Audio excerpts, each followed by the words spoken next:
Today we're going to be talking about something interesting. The value you'll get out of this is the value I've accrued over working at many companies, big tech companies. And what is that idea? That is about looking at the difference between how something is technically and its actual human experience. So someone did a video on this for Apple Vision Pro. And what they were trying to say was that there's a lot of criticisms of Apple Vision Pro. It's maybe like too heavy, or like the display is not that much better than MetaQuest, but the materials are not so crazy. All of this stuff jumbled together is much more expensive than just getting MetaQuest.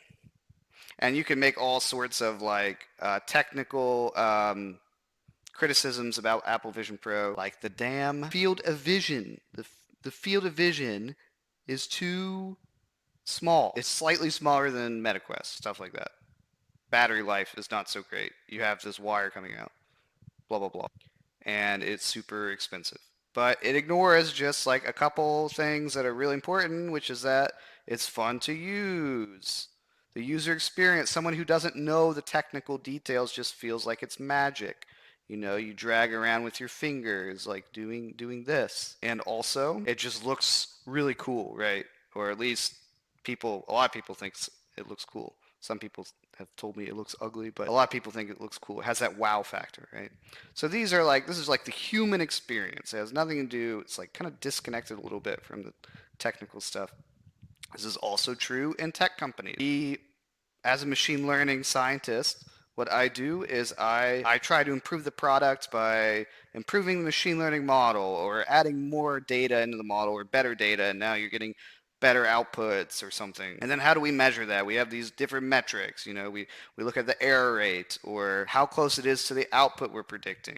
But then how does that really translate into the actual product the person uses? As an example, for YouTube algorithm, let's say they increase the click-through rate of the videos on your homepage by like 1% across all people. That means that you're clicking instead of 100 clicks, you're doing 101 clicks over the course of a couple days or something. Who knows? So that is an improvement. You have an improvement across the whole population. It's measurable. It's statistically significant. But does this really affect the product? Like, as a human, what experience do you have using that product? It might be that improving the click-through rate doesn't actually affect your experience in any way, or it could even make it negative.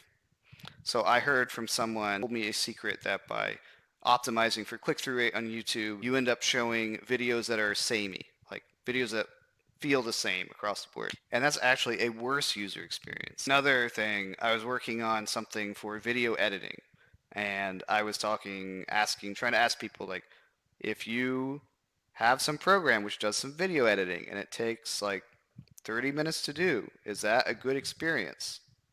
Right? It doesn't really matter how technically impressive it was to pull that off or not. Maybe it is like this 10-year advanced future technology that can pull it off in 20 minutes as opposed to 30 minutes.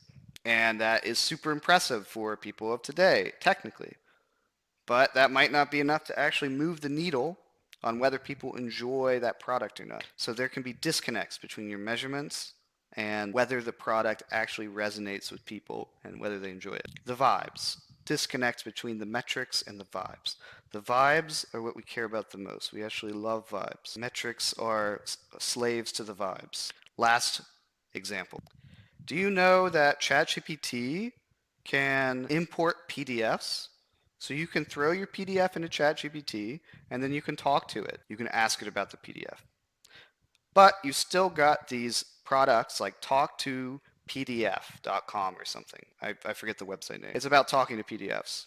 And this is actually a really successful business. They have many, many users using this and generating a lot of profit and revenue.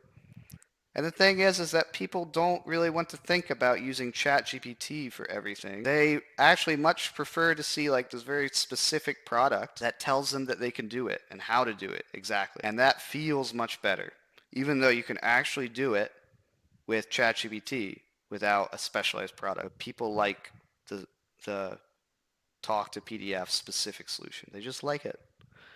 So this is today's example. We talked about the differences between vibes and real, actual substance. And there's big disconnects there. If you want to feel even more disconnected with your daily life, go ahead and like and subscribe to myself.